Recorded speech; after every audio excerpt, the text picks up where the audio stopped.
Bienvenue dans votre émission Santé pour tous, émission préventive qui démocratise l'accès à des informations autour de la santé et du bien-être.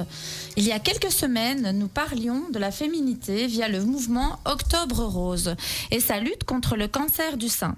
Aujourd'hui, nous avons décidé de mettre à l'honneur la santé masculine.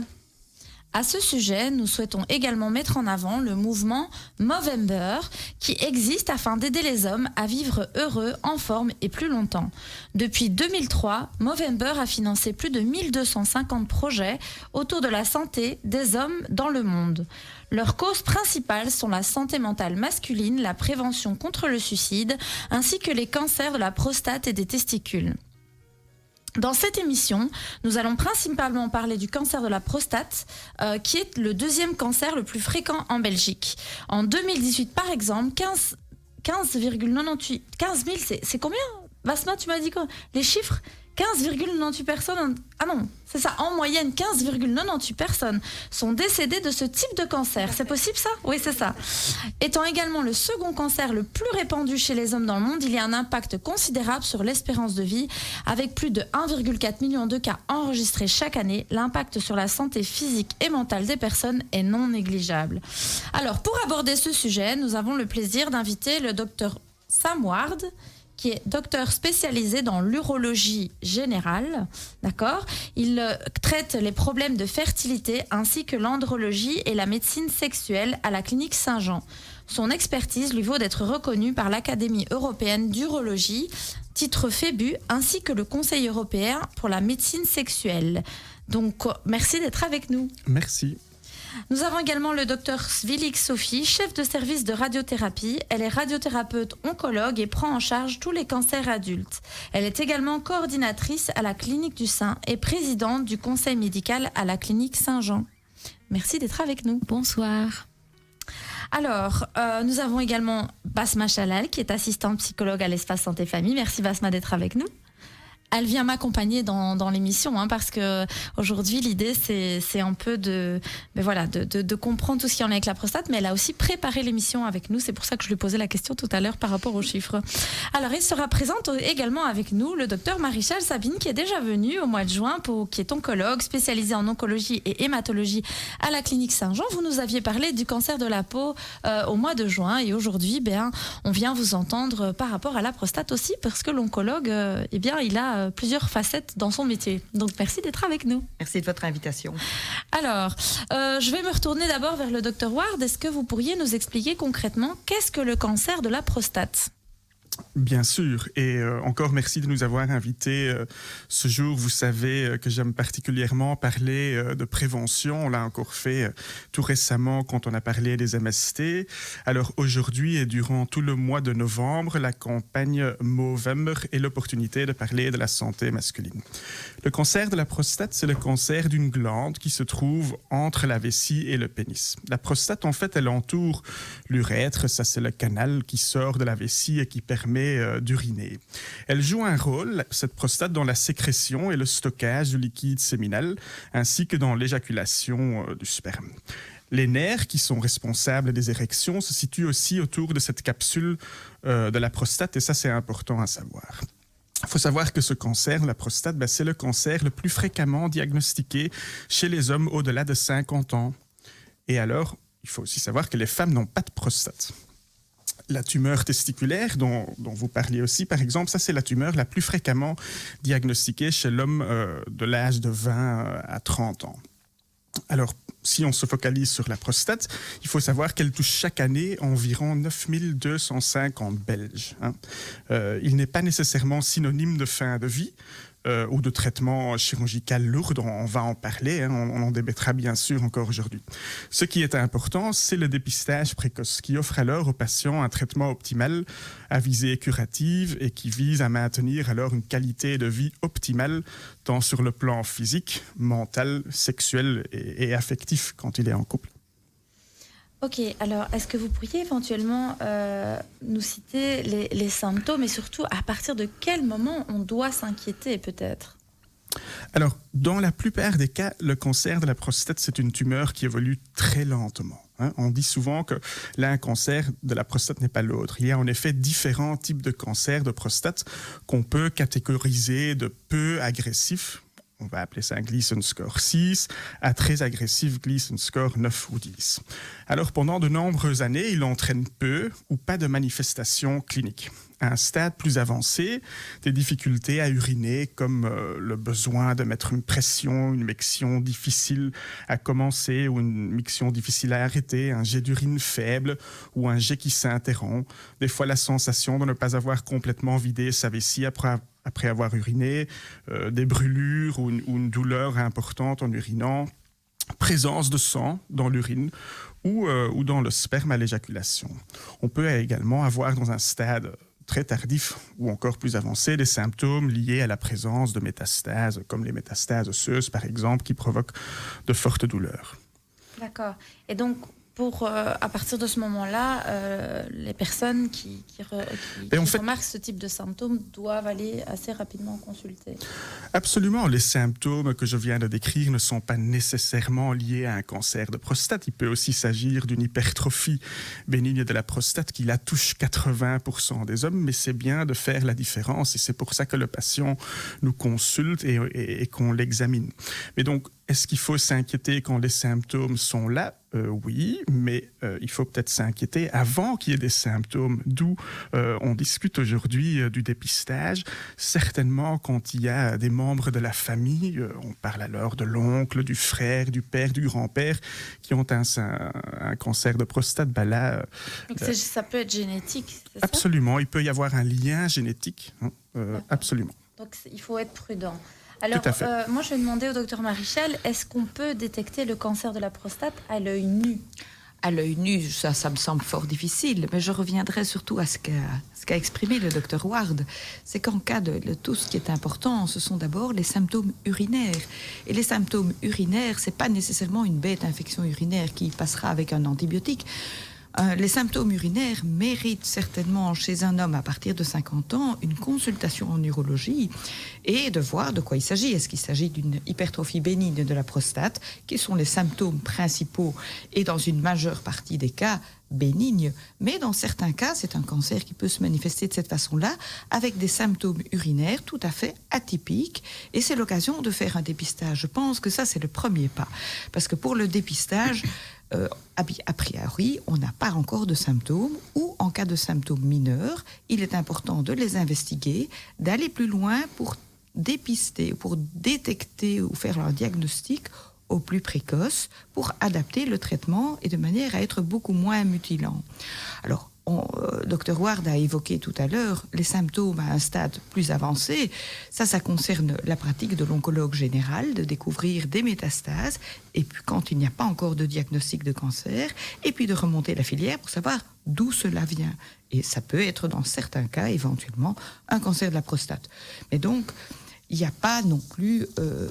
les premiers symptômes, habituellement, sont de l'ordre de la sphère urologique. Et le premier pas à faire, le plus intelligent, c'est d'aller voir un urologue. D'accord. Et donc après, par exemple, imaginons que Dr Ward va détecter peut-être des symptômes et des inquiétudes. Il va référer à l'oncologue. Non, à ce moment-là, on a l'habitude de travailler en équipe pluridisciplinaire. Oui, d'accord. Et on est présent.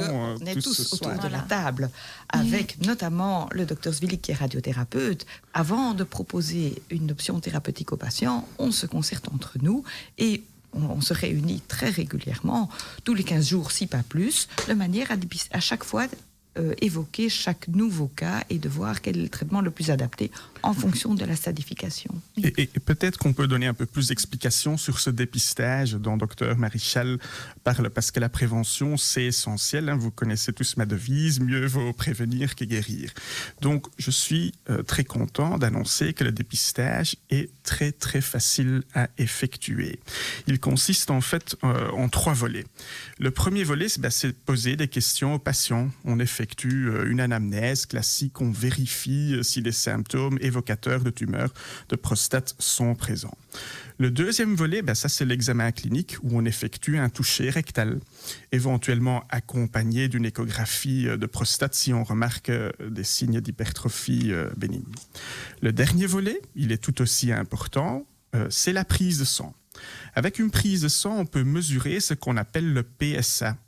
Pour faire bref, le PSA, c'est une protéine dans le sang qui sert de baromètre pour évaluer, oui ou non, s'il y a lieu de s'inquiéter.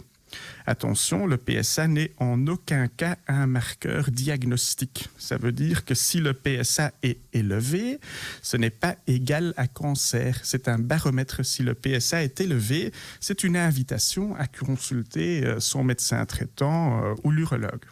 Ah voilà, Dr Zwick. Oui, je voudrais réagir, oui, tout à fait aussi pour le dépistage, puisqu'on parle du dépistage. Vous avez vu, c'est une question très importante que vous avez posée. À partir de quand faut-il dépister? Et vous avez vu que la réponse, elle est très complexe. Et c'est difficile de tout mémoriser. Et donc, peut-être encore un petit message, parlez à votre médecin traitant. Vous vous posez la question, symptômes, pas de symptômes, donc ça m'a bien expliqué qu'il ne faut pas forcément avoir des symptômes pour se poser cette question, dont la réponse est très complexe. Adressez-vous à votre médecin traitant. N'hésitez pas à lui poser des questions parce que c'est très difficile de tout mémoriser. Oui, c'est ça, quand on a plein d'informations. Le médecin généraliste. Voilà. Et chez vous, vous renvoyez systématiquement les informations ou les analyses vers le médecin généraliste? Bien sûr. Toujours. Bien sûr. Souvent, c'est le médecin généraliste qui a fait la prise de sang en ayant discuté avec le patient. Aujourd'hui, avant de faire un dosage du PSA pour poser un diagnostic, on doit demander au patient s'il est d'accord d'avoir ce diagnostic ou pas. Ça doit être une concertation, une décision partagée avec le patient. On ne peut pas faire un test de dépistage sans prévenir le patient et sans le prévenir des conséquences d'un éventuel diagnostic et du traitement qui risque de découler du diagnostic. Avant tout, le médecin généraliste doit discuter avec son patient. Est-ce que vous êtes d'accord pour qu'on fasse ce dépistage? Donc, et une fois que le dépistage est fait, à ce moment-là, il l'adresse à l'urologue. D'accord. Et qui est-ce qui remet le diagnostic au patient? Qui est-ce qui va discuter du diagnostic avec le patient? Ça tout dépend. Si le médecin généraliste fait un dosage du PSA, ce qui arrive très souvent, déjà auprès du médecin traitant, il ne peut pas savoir si c'est forcément un cancer ou simplement la prostate qui est hypertrophiée, gonflée. Attention, le PSA ne signifie pas forcément que vous avez un cancer. Ça peut être une pathologie tout à fait bénigne et bien souvent c'est le cas.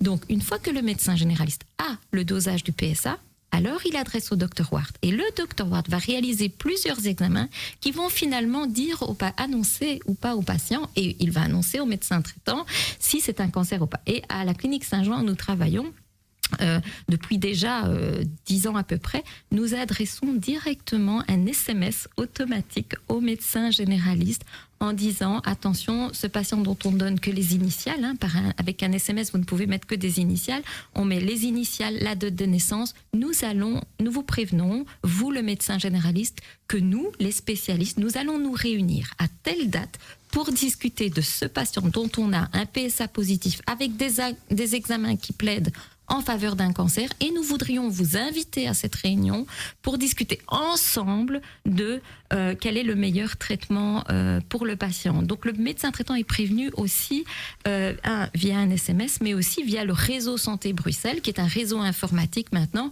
où le médecin traitant a accès à toutes les données de l'hôpital. Et les médecins se déplacent, ils viennent parce que souvent ils sont surchargés. Là, en fait, on a une excellente solution. D'ailleurs, c'était une idée de Sophie, du Dr Zwick. Grâce à la télémédecine, on peut se connecter avec le médecin traitant qui est dans son cabinet avec webcam. Il peut suivre les images, il peut vérifier avec nous les scanners, les IRM, et on communique de cette façon-là à ce que le médecin traitant ne perd pas le temps dans les embouteillages bruxellois. Qu'on connaît tous malheureusement. Voilà. Je voulais juste pour que nos auditeurs comprennent, parce que évidemment parfois vous avez des termes techniques, c'est quoi le PSA? Donc le PSA c'est une protéine, c'est comme dans le sang on peut avoir des globules rouges, on peut avoir des globules blancs, on peut avoir des fois du sucre qui est trop élevé, alors on a un diabète, on peut aussi avoir le PSA, c'est une protéine qui est produite par la prostate, et le plus grand que cette prostate santé, le plus qu'elle est hypertrophiée, le plus que le PSA sera élevé. Ou par exemple, si une bactérie va se loger dans la prostate et qu'on a une infection urinaire, là aussi le PSA peut augmenter. Donc d'où l'importance que Dr Zulik et Dr Marichal ont souligné que le PSA, ce n'est pas un marqueur diagnostique, c'est juste un baromètre. Ça invite, peut dire qu'il y a quelque chose qui ne va pas, mais voilà, ce n'est pas forcément un cancer. Ça peut être une hypertrophie, une infection ou bien sûr un cancer. Et ça, c'est toujours la première chose qu'on veut exclure. Quand un PSA est élevé, on veut exclure un cancer. Et si on l'a exclu, alors on est rassuré et on peut traiter les autres symptômes. Pour reprendre votre suggestion, PSA signifie prostate spécifique antigène. Ah, voilà, c'est ça. Ça, c'est une abréviation que tout le monde connaît, mais ce n'est pas le marqueur du cancer. C'est un indice, c'est un baromètre. Et donc, pour reprendre le mot de diagnostic, ce n'est pas avec le PSA qu'on fait un diagnostic, c'est avec une biopsie. Tout à fait. Et donc, c'est ça qui est discuté, c'est qu'une fois qu'on a le diagnostic, c'est-à-dire avec des cellules analysées au microscope par le pathologiste, que le diagnostic est établi. Et quand on a l'ensemble des éléments du bilan, c'est à ce moment-là qu'on fait une proposition de traitement qui est discutée en réunion pluridisciplinaire qui peut être en virtuel avec le médecin traitant. Qu'est-ce qu'on peut voir alors dans cette biopsie pour dire on voit des cellules anormales, des cellules cancéreuses. Précision supplémentaire, on peut voir si ce sont des cellules qui sont plus ou moins agressives. Comme disait le Dr Ward, on peut avoir des glyphosone 6 qui sont des tumeurs relativement peu agressives, ou bien des 9-10 qui sont des tumeurs extrêmement agressives et pour lesquelles on aura une proposition de traitement peut-être plus agressive aussi. Et c'est systématiquement des personnes beaucoup plus âgées ou ça peut être des gens de tout âge? Pas du tout. Donc on a des patients allant d'un âge de 45 ans à 95 ans. Et bien sûr, ce qu'on fait durant ce comité multidisciplinaire oncologique, c'est qu'on va proposer un traitement personnalisé tenant compte de l'âge du patient, tenant compte des antécédents, tenant compte des souhaits du patient et de sa famille. Et donc, voilà, le dépistage, il amène, comme Dr Marichal dit, à une décision. Est-ce qu'il y a ici une situation suspecte et on doit effectuer une biopsie ou bien non. Et quand on effectue cette biopsie, c'est à ce moment-là qu'on peut alors poser et confirmer la suspicion, qu'on peut établir le diagnostic. D'accord.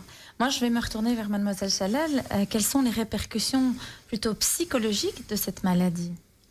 Comment peut se détecter le diagnostic du cancer du sein, de la prostate peut atteindre les gens en général dans toute leur vie, que ce soit dans leur travail, que ce soit social ou dans leur vie en général sociale.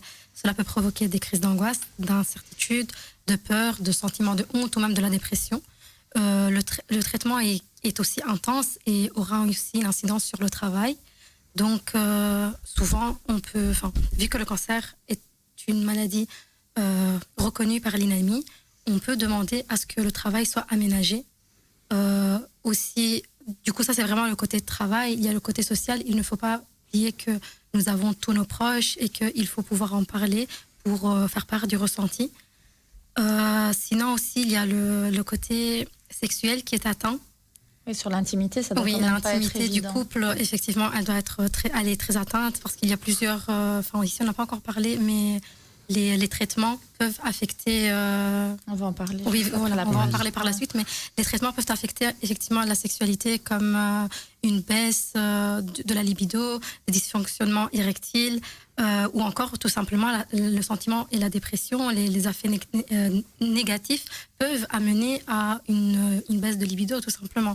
Tout à fait, j'ai rejoint ma collègue. Un cancer touche tous les aspects de la vie, tant physique, mental que aussi social, parce que souvent on a un ou une partenaire et ça affecte aussi la partenaire, les enfants, les amis. Et vous avez bien mentionné qu'il est vraiment important d'en parler et c'est pas facile de parler de ce qu'on vit ou des fois ce que les membres de la famille vivent. Et là, on a quand même aussi vraiment un soutien, on va dire, du gouvernement qui a mis en place un remboursement important pour le soutien psychologique. Nous avons et beaucoup d'hôpitaux au sein de leurs murs des infirmières oncologiques qui qui vont accompagner le patient durant tout leur trajet, que ce soit chez un médecin ou l'autre. Et nous avons des psychologues, comme vous autour de la table, qui sont dédiés à cette thématique et qui savent comment accompagner tant le patient que les membres de la famille. Et c'est d'ailleurs tout à fait remboursé. Et ça, vous avez au sein de l'hôpital? Oui, absolument. Tout à fait. C'est toute une équipe. Tout à fait. Et en effet, comme vous disiez en introduction, je permets de corriger, coordinatrice de la clinique du cancer. Dr Vernaef, qui est venue sur votre chaîne précédemment, est coordinatrice de la clinique du sein. Mais à la clinique du cancer, nous avons un espace bien-être, et à la clinique du sein aussi de Saint-Jean, un espace bien-être où nous avons, grâce à l'aide de l'État, des infirmières de coordination oncologique qui font le lien entre le patient, le médecin généraliste, la famille, les médecins. Nous avons une onco-esthéticienne, nous avons une acupunctrice, des psychologues, des ostéopathes, enfin toute une équipe pour prendre en charge globalement le patient. Et c'est vrai que quand on annonce le cancer, il n'y a rien à faire, c'est associé à l'idée de mort, le cancer. C'est l'effondrement d'un projet de vie en face de vous, alors que si profitons de cette chaîne pour rassurer la majorité des personnes, le cancer de la prostate est aujourd'hui en grande majorité guérissable. Ah oui, la absolument. grande majorité des cancers du sein et de la prostate sont guérissables. Ça, on l'a appris à l'émission dernière. Voilà, sur le cancer du sein. C'est les deux cancers parmi les 4 les plus fréquents, avec le poumon et le côlon. Mais le cancer du sein et de la prostate sont en grande majorité. Je sais que ce n'est pas le cas de 100% malheureusement, mais soyez rassurés. Et on rejoint. N'hésitez pas à parler à votre médecin généraliste du dépistage, parce que la grande majorité sont guérissables. Est-ce qu'il faut dépister, faire une demande de dépistage, même si on n'a aucun symptôme? Oui, c'est ce que nous disions en introduction, tout à fait. Il y a des critères. Si par exemple vous avez 2 proches dans la famille, jeunes, moins de 50 ans, ou qui ont eu un cancer, ou 2 générations, si vous avez votre père et votre grand-père qui ont eu, pour un homme, un cancer de la prostate, il y a risque. S'il y a des cancers du sein, certains cancers du sein sont associés avec des anomalies génétiques à des cancers du côlon, de l'utérus. Il faut vraiment en parler au médecin traitant. Et le médecin traitant, s'il a un doute, il va aussi vous envoyer en consultation chez un généticien. Dans tous les hôpitaux, il y a des généticiens, dans les hôpitaux qui ont un programme de soins oncologiques, des généticiens qui vont vous interroger, ils vont dire, mais dans votre famille, il y a des cousins, des frères, des sœurs, des parents, qui a quoi? Et puis, après avoir fait toute cette photo de toute la famille et de tous les antécédents, il va dire, je pense qu'il faudrait peut-être, dans votre cas, faire une prise de sang pour rechercher s'il y a une prédisposition génétique. Et s'il y a une prédisposition génétique, alors on va faire un dépistage plutôt que prévu. Ouais. Alors, on va devoir aller à la pause. Je vous dis simplement, chers auditeurs, qu'on ne va pas partir très longtemps parce qu'on a plein de choses à dire. On a encore plein de questions. On parlera des traitements. Et on va parler des traitements quand même, donc après la pause. Donc, on ne va pas trop se faire peur. Je vous dis à tout de suite sur Arabelle FM dans Santé pour tous, chers auditeurs. Voilà, nous sommes de retour dans Santé pour tous. Donc chers auditeurs, j'ai eu des petits soucis avec mon casque, je préfère balancer, je balance sur Arabelle, donc voilà. Du coup, j'entends pas super bien, j'essaie de faire au mieux, ça me déstabilise un tout petit peu, mais je survivrai, on a déjà survécu à pire. Donc, j'espère que vous m'entendez bien, je crois qu'on m'entend, mais c'est moi qui ne m'entends pas, donc je parle sans m'entendre, c'est très perturbant. Mais je voudrais revenir, on parlait du traitement avant la pause, et donc ici, Dr Ward, est-ce que vous pourriez peut-être aborder avec nous les différents traitements qui sont connus à ce jour?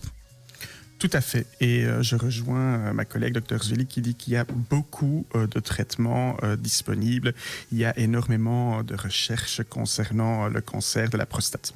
Il faut tout d'abord savoir qu'il y a certains cancers de prostate, cela dépend des critères de la tumeur, qu'il ne faut pas traiter et qu'on peut suivre chaque 3 à 6 mois en consultation. Et cette forme de thérapie, ça s'appelle la surveillance active.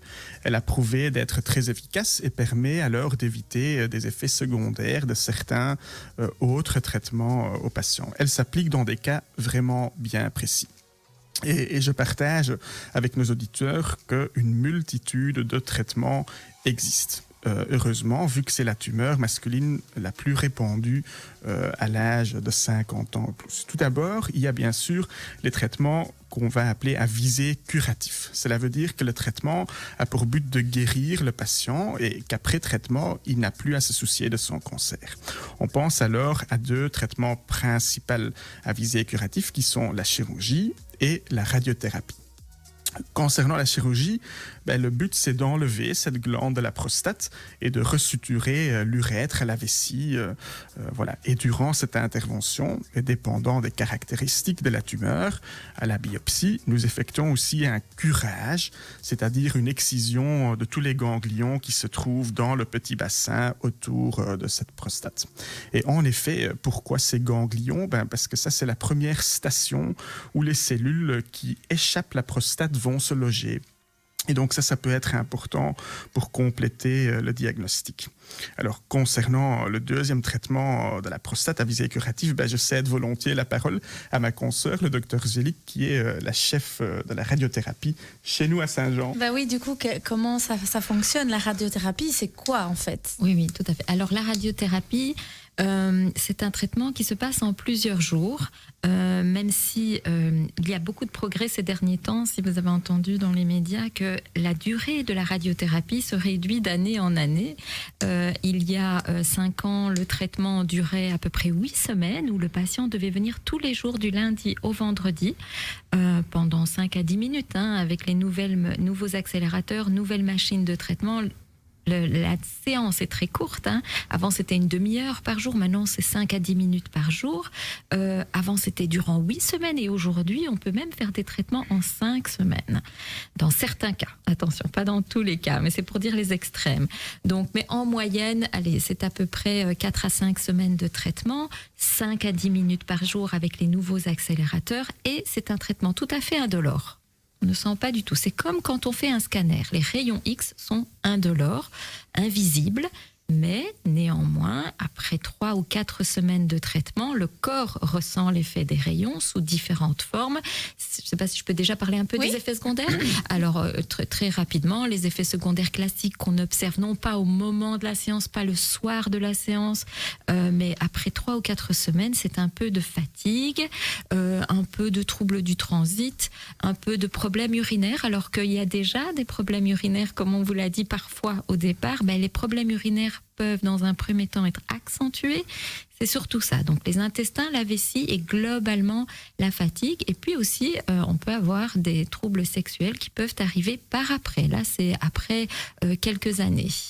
Ça, peut-être qu'on va en parler après, plus en détail. On peut avoir des troubles érectiles aussi suite à la radiothérapie. Ce n'est pas immédiat, contrairement... Oui, contrairement à la chirurgie où là, souvent, dans un premier stade, dans les premières semaines, on a 2 genres d'effets secondaires qui sont souvent présents. Un, c'est l'incontinence. On perd ses urines, on n'a pas le moyen de retenir ses pertes parce que le sphincter, la porte de la vessie, se trouve très très près de la prostate. Et donc, quand on a opéré dans cette région, il faut du temps aux muscles du petit bassin, à cette porte, au sphincter, de reprendre son activité. Et donc, après une intervention, pendant quelques semaines, à plusieurs mois, on peut perdre des gouttes d'urine avant et même après miction. Et il y a de la rééducation avec la kiné, par exemple, pour ça ou absolument. Je me dis, nous, quand on accouche, on nous demande de faire de la rééducation périnéale. Donc, je me dis, ça doit être la même chose, plus ou moins. Tout à fait. Et on propose d'ailleurs de faire de la kiné avant l'intervention. On explique bien les muscles tant que le sphincter est encore, on va dire, éveillé pour que le patient puisse savoir quel exercice il doit faire après son intervention. Ça a vraiment été prouvé d'avoir un effet bénéfique. Donc oui, la kiné est très très importante avant et après traitement chirurgical de la prostate. À côté de cette incontinence, il y a bien sûr aussi les nerfs dont je parlais qui se situent autour de cette capsule de la prostate qui peuvent être touchés ou qui peuvent être sectionnés. Et donc, des patients peuvent avoir temporairement ou de manière permanente une dysfonction érectile, donc une absence d'érection. Et bien sûr, vu que la glande joue un rôle dans l'éjaculation, donc quand on l'a découpée, on n'a plus d'éjaculation. Donc ça, de toute façon, ça c'est définitif. Il n'y a plus d'éjaculation, mais il y a bien un orgasme. On peut parfaitement avoir un orgasme sans éjaculation. Et donc on peut ne plus avoir d'enfant en fait, suite à ce type d'intervention. Tout à fait, mais vu que le cancer arrive plutôt à un âge plus de 50 ans, souvent il y a des hommes qui aiment bien avoir des enfants à 40, 45 ans. Préserver, alors. Bien sûr, il y a moyen de préserver les spermatozoïdes et il y a moyen d'avoir des enfants après un traitement, après une prostatectomie, mais pas de manière spontanée. On va alors mais vous avez raison, il faut y penser avant. Le PMA. Ouais. Tout à fait, et ça c'est quelque chose dont on a investi énormément, même dans les tumeurs du testicule ou dans les tumeurs de sein, les tumeurs d'ovaire, les tumeurs du col de l'utérus chez les jeunes femmes. C'est qu'avant traitement, on envoie le patient où on parle surtout de la fertilité et de la préservation de la fertilité. Ça, c'est vraiment important. Alors, j'avais évoqué les traitements parce que je reviens quelques secondes à la question initiale. Quel traitement existe? Et on a parlé des traitements à visée curative, mais il y a bien sûr aussi tous ces traitements on peut les appeler palliatifs ou bien des traitements qui ont le but de limiter la progression de la tumeur, freiner, pour ainsi dire, contrôler l'avancement du cancer. Et là aussi, il y a plusieurs traitements disponibles et je vais peut-être céder la parole. Et là, c'est plus Dr Marichal qui va en parler. On voit que c'est intéressant parce qu'on voit que ça passe par vraiment plusieurs intervenants et types d'interventions dans la prise en charge du patient. Absolument. Et donc, Dr Marichal, on rappelle qu'il est oncologue. Oui. Et donc, peut-être nous rappeler un peu un oncologue, qu'est-ce que c'est, même si on vous a déjà eu dans d'autres émissions, pour ceux qui nous ont jamais écoutés. Que fait l'oncologue? L'oncologue, c'est un peu le généraliste des maladies du cancer. Ouais. Et l'oncologue général, nous, on n'opère pas. On ne prescrit pas les rayons, mais on est les gestionnaires de santé oncologique des patients. Et donc, reviennent plus souvent chez nous la gestion des traitements systémiques, donc les traitements qui diffusent dans tout l'organisme et qui, dans le cancer de la prostate, sont multiples, avec un grand volet qui s'intéresse à l'hormonothérapie, et puis des chimiothérapies, des immunothérapies et les traitements nouveaux. Mais donc l'hormonothérapie est un chapitre extrêmement important dans le cancer de la prostate, parce qu'a priori, ça c'est la différence par rapport au cancer du sein, tous les cancers de prostate sont sensibles à l'hormonothérapie. Il ne faut pas un dépistage, il ne faut pas un dosage au niveau des cellules cancéreuses. Dans un premier temps, la plupart des cancers de prostate sont sensibles au traitement hormonal. Et donc c'est le premier traitement essentiel qu'il faudra proposer aux patients dans certains cas, parfois en association avec la radiothérapie ou de façon temporaire ou de façon plus prolongée selon le stade de la maladie. Si la maladie est avancée métastatique, là c'est difficile de laisser le patient avec ses propres hormones. Et donc dans un premier temps, comme il n'y a pas une andropause spontanée et que les testicules continuent de fabriquer tout au long de l'existence de la testostérone, il faudra freiner la production endogène du patient, donc sa propre production, qui se fait de différentes méthodes, soit par une méthode médicamenteuse où on bloque la production, soit par une méthode chirurgicale qui marche aussi, où on enlève les testicules et on remplace par des prothèses. Alors, dans ce premier temps, on réduit 95% de la sécrétion de testostérone et dans des phases plus avancées où on peut compléter ce travail par des anti-androgènes qui vont à ce moment-là travailler au niveau du récepteur et qui vont bloquer de façon plus définitive, en apportant quelques effets secondaires, oui, mais en ayant un effet sur la freination de l'évolution de la maladie quand la maladie est avancée. Et ça doit quand même faire des sacrés changements d'humeur, tous ces hormones, non? Ça fait des changements de climat hormonal, effectivement. On a l'habitude de les voir dans le cancer du sein, dans la physiologie, parce que la vie de la femme n'est pas éternelle et qu'il y a un arrêt de la production hormonale. On provoque cela également par des traitements anti-hormonaux dans le cancer du sein quand il est hormonopositif. Mais dans le cancer de la prostate, c'est sûr que c'est moins habituel. Mais c'est de cette façon-là qu'il faut aussi accompagner les patients de manière à ce que ces traitements-là ne soient pas trop toxiques. Avec une toxicité qui s'exprime notamment au niveau osseux, au niveau musculaire, au niveau métabolique avec une évolution lipidique et des conséquences cardiovasculaires. Et c'est comme ça qu'il est important, à côté du cancer et de ces traitements, d'accompagner le patient et de le motiver à prendre en charge lui-même les effets secondaires, de les anticiper de manière à les réduire. Et on voit très bien que les patients que l'on arrive à motiver d'avoir une certaine activité physique, d'avoir une alimentation saine, et on leur permet de mieux accepter et tolérer les effets secondaires de ces traitements. C'est Et ça, ça. c'est Mais évident. parfois parler avec les C'est à ça que époux, sert aussi les notre compagnes. plateau Oui, notre plateau multidisciplinaire pluridisciplinaire. Ouais. Absolument, et avec les acupuncturistes, avec la Avec la sophrologue, médecine physique, avec les kinésithérapeutes. la médecine physique, oui, et pour en venir à votre question, il est important d'impliquer le ou la partenaire dans les traitements et voire même d'autres membres de la famille, des fois les enfants qui sont jeunes, qui veulent aussi comprendre ce qui se passe. Ça, c'est important. Et là, notre système de soins de santé le permet parce que les traitements sont quand même, et l'accompagnement est extrêmement bien remboursé en Belgique. Ah, donc ça, c'est bien pris en charge au niveau de la mutuelle, donc il ne faut pas s'inquiéter. Moi, ce qui m'inquiète le plus, c'est que c'est souvent très tabou, dans le sens où on parle d'un cancer qui touche l'intimité de l'homme. Et donc, je me dis, ça ne doit pas être facile de dire à la famille, on va dire j'ai un cancer, on va dire j'ai un cancer des testicules ou de la prostate, enfin, ça va être complètement un peu mis de côté. Et du coup, la personne va rester seule avec cette souffrance, cette gêne, cette intimité. Enfin voilà, je me dis, mademoiselle Chalal, par rapport à la famille, est-ce que ça doit être vraiment difficile de pouvoir parler de ça et les conséquences sur la vie intime, la vie professionnelle, on ne le dit pas finalement, hein, c'est pas toujours évident d'en parler. Oui, effectivement, c'est vrai que la personne a du mal après à en parler. Ça reste quand même l'intimité. Déjà, l'intimité, je trouve que dans notre société, c'est quand même assez tabou. Donc... Et vers qui ils peuvent se tourner pour qu'ils puissent être aidés ou accompagnés parce qu'au-delà de l'aspect médical, j'entends que chez vous, il y a quand même des sophrologues, etc. Mais est-ce qu'il y a des personnes qui sont spécialisées pour les accompagner ? il y a des... Pardon. Ah oui, absolument. Allez-y.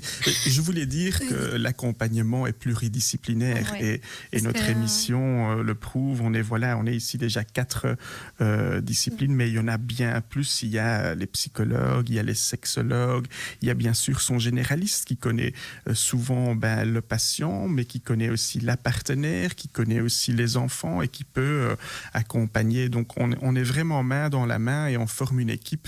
Et on a l'habitude activement poser des questions aux patients et d'aborder le sujet. Vous parlez de la vie affective et sexuelle avec les patients ? Absolument, on le fait le plus que possible. Pas le premier jour du diagnostic, bien sûr, mais tout au long du traitement, on aborde activement ces sujets parce que, comme notre consoeur, Madame Chalal dit, les patients ont souvent des craintes de mentionner certains de ces effets secondaires, de parler de sexualité. Oui, c'est difficile. Oui, ça ne doit pas être évident. Et mademoiselle Chalal, quels sont les enjeux de cette maladie, mais alors plutôt dans la dynamique du couple ? Donc, dans la dynamique du couple, effectivement, il faut noter que c'est très important dans un couple, l'intimité, et que le fait d'en parler déjà avec son partenaire, c'est un début. L'accompagnement pendant le traitement, pendant le suivi est aussi une aide et une manière de garder l'intimité, en fait. Ensuite, on met en place certains modèles comme on peut retrouver chez Tucker. C'est une étude qui a prouvé, qui a mis un modèle, en fait, comment expliquer ? C'est vraiment du début du traitement jusqu'à la fin. Donc, on met en place ces 4 composantes comme la perte de l'intimité et le chagrin dû à l'intimité détruite. Donc, ça, c'est vraiment au tout début le premier stade, en fait, quand on découvre qu'on est atteint par cette maladie. Ensuite, il y a l'initiation d'une démarche révolutive et l'intimité artificielle, donc comme différentes méthodes chirurgicales qui permettent un retour à l'intimité, telles que les pompes ou les implants péniens, lesquels sont parfois aussi également pour les hommes âgés. Donc, quand ils ont du mal, il y a d'autres moyens pour retrouver cette intimité d'une certaine manière. Puis je pense qu'il y a 1001 façons de partager de l'intimité. Il n'y a pas que l'acte sexuel. On peut aussi partager de l'intimité par des caresses. Ça, c'est déjà un message important, mais ce que notre collègue essaye de dire, c'est que c'est pas parce qu'on a un cancer qu'il faut faire une croix sur la sexualité. C'est vrai qu'il y a les câlins, il y a les bisous, mais on peut encore avoir des érections. Et si elles ne viennent pas spontanément ou de manière médicamenteuse, il y a d'autres solutions. Il y a des injections, il y a des gels. Et il y a l'implant pénien. Et peu de gens connaissent l'implant. C'est une prothèse. Ça existe depuis plus de 50 ans. Et c'est remboursé en Belgique. J'ai jamais entendu parler de ça. Moi, c'est la première fois. Il y a peu de chirurgiens qui le font en Belgique, mais il y a 4 ou 5 urologues dédiés en Belgique à la chirurgie des implants, notamment à Saint-Jean. Mais si vous voulez, on en parlera une autre fois. Mais c'est un sujet très intéressant. Et c'est en tout cas remboursé en Belgique.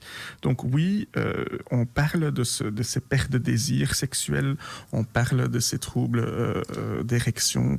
Et c'est pas seulement l'homme, hein. Souvent la partenaire du patient est également âgée, peut avoir une atrophie vaginale, peut peut-être aussi avoir un cancer du sein, également avec un traitement hormonal. Hein. N'oublions pas qu'on est deux dans le couple, vieillit, plusieurs, on vieillit souvent à deux. On aimerait bien vieillir souvent à deux, de moins en moins avec la nouvelle génération. Hein. Bon, Dr Ward, on doit partir à la pause. Alors, je vous arrête avant que vous commenciez un nouveau sujet.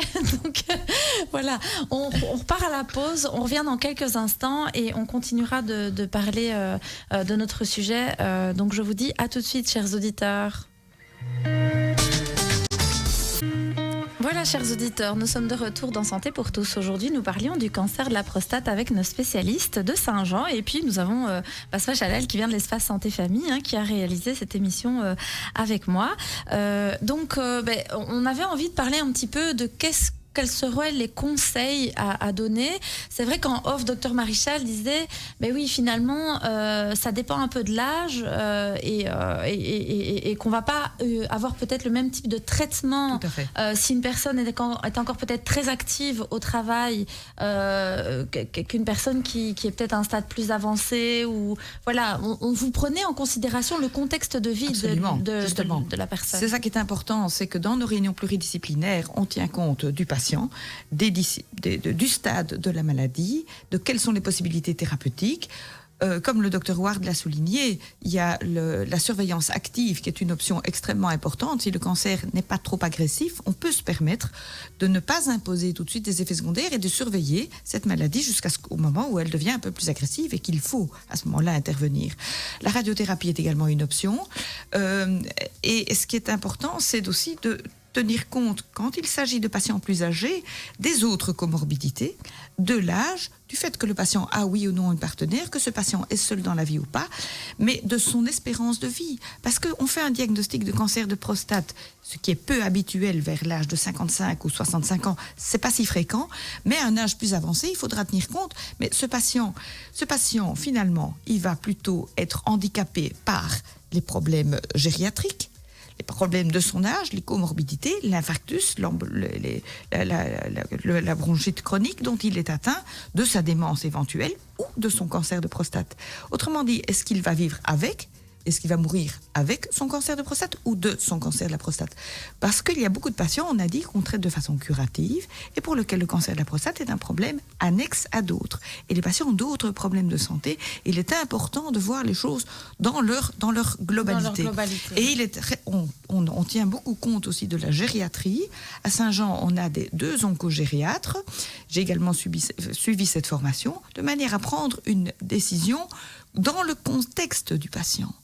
De son c'est là où la contexte de communication santé. qu'on fait avec le médecin généraliste qui connaît le patient depuis des années est très important et on rencontre aussi pas seulement la partenaire, on invite les familles, on fait des réunions à plusieurs, on prend pas nécessairement des décisions en une consultation, on revoit les patients après une semaine, on reparle et Dr Roy, j'avais encore une question qui me venait en tête parce que je me souviens que quand j'ai préparé cette émission, on m'a posé poser cette question. Bon, c'est une question plutôt liée à l'aspect sexuel, et vu que j'ai vu que vous avez fait un peu la spécialité là-dedans, mais il y a des personnes qui disent que, par exemple, un homme qui n'aura pas une santé sexuelle active, c'est-à-dire qu'il risque plus d'avoir un cancer de la prostate s'il n'a pas des rapports sexuels réguliers. C'est vrai ça ou c'est pas vrai? J'étais assez étonné de ne pas voir la question dans la préparation et je me dis parce que c'est pas moi qui prépare. On va la ressortir sans doute 2 minutes avant la fin. Et écoutez, c'est pas clair. Hein, avoir des éjaculations régulières, c'est agréable parce que souvent c'est accompagné d'orgasmes. Donc oui, l'incidence sur le cancer, ce n'est pas clair. Hein. C'est vrai que dans d'autres domaines de la médecine, on sait par exemple que les sœurs qui n'ont pas eu d'enfants, ils ont une incidence légèrement plus élevée d'avoir certains types de cancers du sein. Alors pour la prostate, il y a eu quelques petites études avec un nombre limité de patients, mais on n'a jamais pu prouver cause à l'effet que si on éjacule 3 fois semaine, qu'on a moins de risque d'avoir le cancer de la prostate comparé à quelqu'un qui a qu'une éjaculation semaine. Non, ça on n'a jamais pu le prouver. Au moins, hein. Mais je veux dire, moi je me suis posé aussi la question, finalement, est-ce que c'est lié à la santé sexuelle ou pas? Voilà, mais pas. En tout cas, il n'y a pas d'études qui le prouvent actuellement. Tout à fait. D'accord, ok. Mais quelqu'un qui a régulièrement, on va dire, des rapports, souvent est en meilleure santé parce qu'il bouge plus, son désir sexuel est plus élevé, il mange des fruits, des légumes, que comparé à quelqu'un qui est sédentaire, assis et qui bouge peu. Donc il y a d'autres facteurs qui jouent dans le développement en général des cancers. Et donc c'est important d'avoir une bonne hygiène de vie généralement C'est par rapport essentiel au cancer. à 2 niveaux. D'abord, parce que ça réduit peut-être le risque de cancer, ça vous donne une meilleure qualité de vie. Et puis, si jamais un cancer devait arriver, vous êtes en meilleure santé pour faire face au traitement et au cancer lui-même.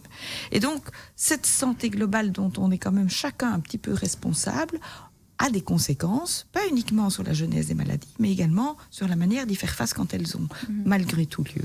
Oui, parce que, Dr Svilik, la radiothérapie, ça, vous avez dit tout à l'heure, ça nous affaiblit quand même. Ça affaiblit le patient. Oui. Donc, s'il a une meilleure hygiène de vie, il récupère peut-être mieux, vous diriez ? Tout à fait, exactement. C'est un des principaux effets secondaires, c'est la fatigue. Et donc, effectivement, on a un programme de soins d'onco-revalidation avec des coachs, avec une kiné, etc. Et ça, c'est prouvé. C'est prouvé qu'il y a moins de récidives, une meilleure survie. Scientifiquement, c'est prouvé dans le sein et la prostate que si on fait du sport, mais vraiment 3 fois une demi-heure par semaine, vraiment une activité sportive. Et d'où l'intérêt, je reviens à votre question sur la compagne. Comment la compagne peut aider le mari à justement le motiver pour la prévention, justement, meilleure qualité de vie, meilleure alimentation, faire du sport. Il faut être derrière lui. Justement, un petit message, c'est on a souvent tendance, ses proches, à les materniser. Quand ils sont malades, on les maternise. Surtout pas un homme, justement, qui a un cancer de la prostate. Son image est atteinte, sa virilité est atteinte. Surtout pas le materniser, mais être un peu son coach et allez, vas-y, fais du sport, bouge, etc. sors, viens, voilà. on fait des choses, quoi. Ouais, absolument. C'est très important, parce que c'est aussi de cette façon-là qu'on va prévenir et réduire les effets secondaires de tous les traitements. Donc, la santé, maintenir un bon état de santé. Et on pourrait même peut-être espérer que les traitements que l'on fait sont plus longtemps efficaces, que l'état de santé est meilleur par un mode de vie plus sain. Mais c'est prouvé aussi que la santé mentale, elle est en lien avec la santé physique. Ça veut dire que si on est bien moralement, on guérit plus vite même des cancers, non ? Ça a été prouvé, ça aussi. Hein. Ça, c'est difficile à prouver. Parce que vous avez différents éléments qui rentrent en ligne de compte. Oui. Mais une meilleure santé physique, alimentaire et une activité physique vont vous produire aussi régulièrement des endorphines et vont améliorer, participer à votre bien-être. Ça va vous mettre aussi en contact social avec d'autres. Et tout ça, c'est important et ça va aussi participer à une lutte contre l'état dépressif qui peut accompagner une suppression hormonale ou l'ensemble de ces traitements. Donc ça permet de mieux y confronter. Et je crois que nous, les soignants, tous les soignants qui abordons nos patients, nous avons un effet de coach qui est important, pas uniquement dans le traitement que l'on donne, mais de façon globale. Et ça, c'est important aussi. Alors, est-ce qu'on pourrait, parce qu'on va clôturer tout doucement l'émission, mais juste avoir un petit conseil, si chacun d'entre vous avait un petit conseil à donner pour nos auditeurs, quel serait-il ? Je commence avec Dr Spili. Allez, oui, ben tout à fait. Moi, je dirais un mot, communiquer. En fait, je retiens. Et puis, Arabelle, c'est ça aussi. L'objectif, c'est communiquer. Communiquer avec votre médecin traitant pour savoir s'il faut un dépistage ou pas. Communiquer avec votre épouse. N'hésitez pas à lui parler des effets secondaires de votre traitement pour qu'elle vous aide et qu'elle soit votre coach. Et communiquer avec votre famille. Surtout, ne vous isolez pas par rapport aux effets secondaires. Et par rapport au pronostic du cancer, c'est un cancer qu'on guérit dans la grande majorité des cas. D'accord, je vous remercie beaucoup. Je ne sais pas, Dr Ward, un petit conseil pour nos auditeurs ? Faites de la prévention, faites le dépistage. Vous pouvez que gagner à faire un dépistage, tant pour le cancer du sein que pour le cancer colorectal que pour le cancer de la prostate. Ça, c'est vraiment important. Et ça, on peut le faire partout, en fait. Chez son médecin traitant, qui est vraiment le coach durant la vie, qui peut informer à quel moment un dépistage est nécessaire. Ok, très bien. Docteur Marichal ? Oui, et tout au cours de la vie, je pense qu'il est important de savoir que chaque personne, avant d'être un patient, est responsable quelque part de sa santé. Et on est un acteur important de faire les bons choix. Et que même si une maladie arrive, c'est important de maintenir cet état de santé physique et mental et alimentaire. Et que tout ça nous met en contact avec les autres et participe à notre stabilisation face à la maladie. Ouais, merci beaucoup. Basma Chalal ? Pour moi, le mot de fin, ce serait d'être bienveillant. Être bienveillant envers soi pour quand même essayer de garder cet état d'esprit positif. Parce que je pense que la positivité aussi peut jouer énormément dans la guérison. Et voilà. Et même le cheminement tout au long du cancer, s'il est beaucoup plus agressif. Je vous remercie, chers invités, d'avoir été avec nous ce soir. C'était très chouette et j'espère vous revoir bientôt sur les ondes d'Arabelle. Donc, je vous rappelle, chers auditeurs, que notre émission se déroule tous les jeudis de 18 à 19h. Vous étiez avec Virginie Leblic, votre animatrice, et l'émission est organisée en collaboration avec l'Espace Santé Famille. Je vous dis à très bientôt. Merci. Merci.